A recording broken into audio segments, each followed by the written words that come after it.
नमस्कार, आप देख रहे हैं आज तक। आपके साथ मैं हूं सईद अंसारी। स्वागत है आपका विशेष में। बड़ी खबर विशेष में इस समय आ रही है जम्मू कश्मीर के शोपियां से। ये बड़ी खबर है, आतंकवादियों के साथ सुरक्षा बलों की मुठभेड़ जारी है।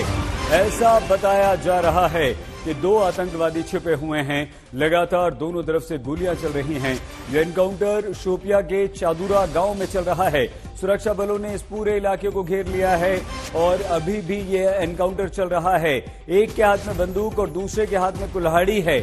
ये कहा गया है, जो चश्मदीद हैं यानी कि प्रत्यक्षदर्शियों ने कहा है कि हमलावरों में से एक ने नाइट सूट पहना हुआ है, एक के हाथ में बंदूक है और दूसरे के हाथ में यहां तो 2 आतंकवादियों के छिपे होने की यह खबर आ रही है।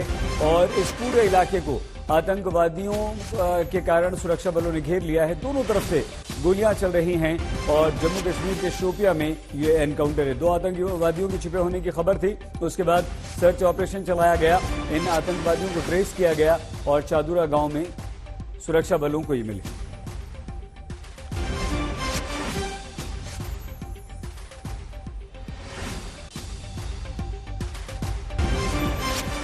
इस खबर पर हर जानकारी हम आपको देते रहेंगे, लेकिन आइए अब देखते हैं भटिंडा मिलिट्री स्टेशन में फायरिंग का सच क्या है।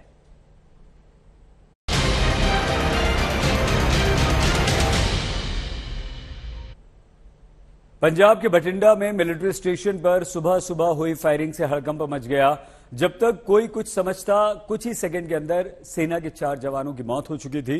शुरुआत में कयास लगाया जा रहा था कि आतंकवादी हमला भी हो सकता है, लेकिन पंजाब पुलिस और सेना ने आतंकवादी हमले वाले एंगल को तुरंत खारिज कर दिया। अब सेना, पंजाब पुलिस और भगवंत मान सरकार मामले की तह तक जाने के लिए हर एंगल से जांच कर रही है, जिससे मिलिट्री स्टेशन पर हुई फायरिंग का पूरा सच सामने आ सके।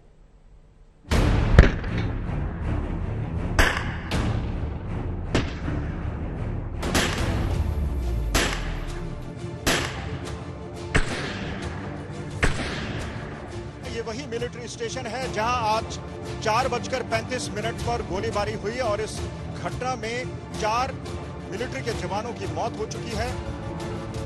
चारों तरफ भटिंडा में और कई जिलों में हाई अलर्ट घोषित कर दिया है। जब भटिंडा नींद के आगोश में था, उसी समय ताबड़तोड़ फायरिंग से पूरा इलाका थर्रा उठा। पंजाब के भटिंडा के मिलिट्री स्टेशन में सुबह सुबह फायरिंग से हड़कंप मच गया। भटिंडा के मिलिट्री स्टेशन के ऑफिसर्स मैस में सुबह 4:35 पर हुई फायरिंग में 4 जवानों की मौत हो गई। खबर है कि सेना के 4 जवान तोपखाना यूनिट में तैनात थे। फायरिंग किसने और क्यों की, इसकी जांच जारी है। हालांकि पंजाब पुलिस आतंकी एंगल को खारिज कर रही है। चला के सुबह 4:30 बजे फायरिंग का इंसिडेंट हुआ था, जिसमें 4 शख्सों की गन शॉट इंजरी से डेथ हो गई है। अभी मिलिट्री ने फिर कॉर्डन सर्च ऑपरेशन शुरू किया हुआ था। हमारे अफसर वहाँ हैं, we are in touch with the army authorities. तो आगे उनकी आइडेंटिटी का क्यों नहीं पता, क्योंकि अभी आर्मी ने हमें बताया नहीं है। जैसे जैसे सिचुएशन डेवलप होती है let you know. One thing is very sure, this is not a terrorist crime. वहीं सेना के बयान में सिर्फ इतना कहा गया है कि पंजाब पुलिस के साथ घटना की जांच की जा रही है। घटना के बाद आनन फानन में इलाके को सील कर दिया गया। मेरे बाईं तरफ भटिंडा का ये वही मिलिट्री स्टेशन है जहां आज 4:35 पर गोलीबारी हुई और इस घटना में 4 मिलिट्री के जवानों की मौत हो चुकी है। इस बात की पुष्टि अब मिलिट्री अथॉरिटीज ने कर दी है और इस घटना के बाद अब पंजाब पुलिस ने मिलिट्री स्टेशन के बाहर जितने भी सड़कें हैं वहां की बैरिकेडिंग कर दी है। कई जगहों पर रोड्स को सील कर दिया गया है। आने जाने वालों की चेकिंग हो रही है और भटिंडा के इस मिलिट्री स्टेशन के अलावा जितनी और कैंटोनमेंट एरियाज हैं या फिर जितने आर्मी की यूनिट्स हैं वहां पर भी चौकसी बढ़ा दी गई है। फिलहाल इस घटना में कितने लोग शामिल हैं और उनका मकसद क्या था इसकी जानकारी नहीं है, लेकिन उसके बाद चारों तरफ भटिंडा में या फिर कई जिलों में हाई अलर्ट घोषित कर दिया है। भटिंडा गोलाबारी पर पंजाब सरकार के मंत्री अनमोल गगनमान ने भी कहा है कि ये सेना का आंतरिक मामला है। उन्होंने भी किसी भी तरह की आतंकी वारदात से इनकार किया। वहीं दिल्ली सरकार में मंत्री सौरभ भारद्वाज ने भी कहा कि हालात पूरी तरह से काबू में है। घटना के बाद कयास लगाया जा रहा था कि शायद जल्द ही टेरर एंगल सामने आए, लेकिन पुलिस ने कुछ देर बाद ही साफ कर दिया कि आतंकी हमला नहीं है। आज सवेरे एक इंसीडेंट फायरिंग का सानू रिपोर्ट होया सीगा आर्मी कैंटोनमेंट ਦੇ ਏਰੀਆ ਵਿੱਚੋਂ, ਜਿਹਦੀ ਫਰਦਰ ਇਨਫੋਰਮੇਸ਼ਨ ਜਿਹੜੀ ਹੈਗੀ ਕਿ ਉਹਦੇ ਵਿੱਚ 4 ਬੰਦਿਆਂ ਦੀ ਡੈਥ ਹੋਈ ਹੈ ਜਿਹੜੇ ਗਾਰਡ ਡਿਊਟੀ ਤੇ ਸੀਗੇ ਆਫਿਸਰਸ ਮੈਸ ਦੇ ਲਾਗੇ। ਉਹਦੀ ਫਰਦਰ ਇਨਵੈਸਟੀਗੇਸ਼ਨ ਸਾਡੀ ਜਿਹੜੀ ਟੀਮ ਹੈਗੀ ਹੈ ਐਸਪੀਡੀ ਸਾਹਿਬ ਦੇ ਹੈਡ ਉਹ ਕਰ ਰਹੀ ਹੈਗੀ ਹੈ। ਅਜੇ ਤੱਕ ਐਕਸੀਡੈਂਟਸ ਦਾ ਪਤਾ ਨਹੀਂ ਲੱਗਿਆ, ਲੇਕਿन जितनी की इन्फॉर्मेशन साढ़े को आई हैगी है ਉਹਦੇ ਹਿਸਾਬ ਨਾਲ ਇਹਨਾਂ क्लियर हो रहा है this is not a terrorist act. इस मामले में बड़ी बात यह है कि 2 दिन पहले मिलिट्री स्टेशन के गार्ड रूम से एक इंसास राइफल और 28 गोलियां गायब हुई थी। सेना के बयान के मुताबिक इस पहलू की भी जांच की जा रही है कि गायब इंसास राइफल और 28 गोलियों का इस्तेमाल तो इस फायरिंग की वारदात में नहीं हुआ। सूत्रों से खबर है कि मौके से इंसास राइफल के 19 खाली कारतूस बरामद हुए हैं। बेहद संवेदनशील मामला है और ये हिंदुस्तान का ही नहीं एशिया के सबसे बड़े मिलिट्री स्टेशन में से एक है। और इसके साथ थोड़ा सा कैमरे को इधर करूं तो देखिए ये मिलिट्री स्टेशन का गेट था और इसके ठीक सामने रोड के इस तरफ ये कैंट पुलिस थाना है। थाने में और कैंट के इस एरिया में महज एक बीच में ये नेशनल हाईवे है और 4:30 बजे 4:35 पर यह वाकया हुआ, लेकिन पुलिस को खबर दी गई 5 बजे। 5 बजे पुलिस जब इस गेट पर पहुंचती है, चूंकि आर्मी के अपने नियम होते हैं, अपने कानून होते हैं, पुलिस को काफी देर यहां पर वेट करना पड़ा। और जो पुलिस के अधिकारी ये कह रहे हैं कि अंदर जो सर्च ऑपरेशन भी चल रहा है उसे आर्मी ही कंडक्ट कर रही है। ये फायरिंग मिलिट्री स्टेशन के ऑफिसर्स मैस में हुई, इसीलिए ऐसा कयास लगाया जा रहा है कि ये जवानों की आपसी फायरिंग भी हो सकती है। भारतीय सेना ने रक्षा मंत्री राजनाथ सिंह और national security advisor Ajit Doval को भी मामले की जानकारी दी है। उधर पंजाब सरकार ने भी बठिंडा पुलिस से रिपोर्ट तलब की है, जिससे जल्द से जल्द फायरिंग का पूरा सच सामने आ सकेगा। मंजीत सहगल के साथ सत्येंद्र चौहान, बठिंडा, आज तक। आइए सीधे हमारे संवाददाता सत्येंद्र चौहान के पास आपको लिए चलते हैं। सत्येंद्र, क्या क्या अभी तक जानकारी मिल पाई है, अपडेट क्या है?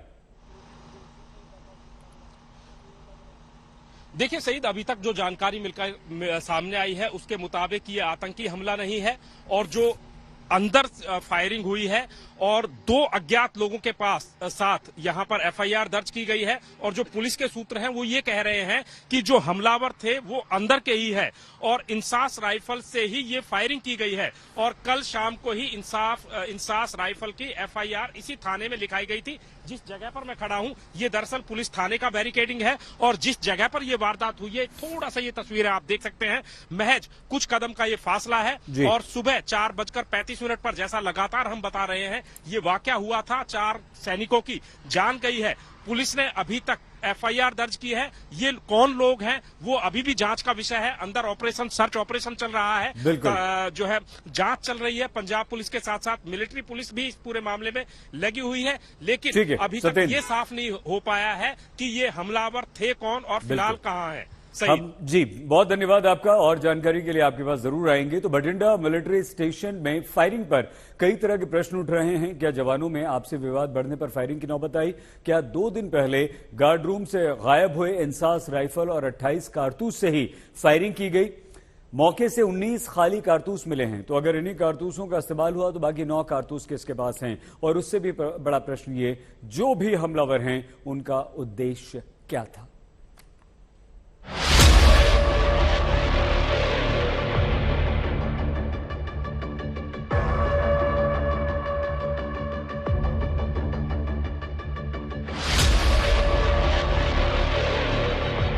बठिंडा फायरिंग में सेना के 4 जवान शहीद हो गए। जो भी हो, लेकिन इन परिवारों में मातम पसरा हुआ है।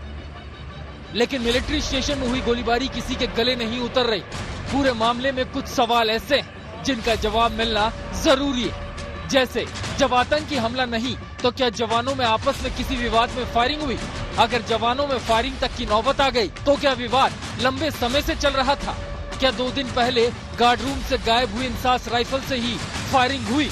इंसास राइफल के 28 कारतूस गायब थे। 19 खाली कारतूस मिलने की खबर है, बाकी 9 कारतूस कहां हैं? क्या फायरिंग और गायब इंसास राइफल के साथ 28 कारतूस का आपस में कनेक्शन है? क्या सेना के अधिकारियों को मिलिट्री स्टेशन में चल रहे संभावित तनाव की जानकारी थी? अगर हमलावर बाहर से मिलिट्री स्टेशन में दाखिल हुए तो क्या इससे भी बड़ी वारदात हो सकती थी? बठिंडा मिलिट्री स्टेशन में गोली चलने के 15 घंटे बाद भी पूरे मिलिट्री स्टेशन में अभी भी लॉकडाउन लगा हुआ है। न केवल मानव रहित टोही विमानों के जरिए बल्कि क्विक रिएक्शन टीम और सेना के कमांडो दस्ते लगातार प्रयास कर रहे हैं। जिन लोगों ने गोली चलाई और उनकी संख्या संभवतः 2 हो सकती है, उनको पकड़ने का या एक इलाके में उन्हें आइसोलेट करने की कोशिश अभी भी चल रही है। विशेष में आज के लिए बस इतना ही। आप प्लीज अपना बहुत ख्याल रखिएगा। देखते रहिए आज तक।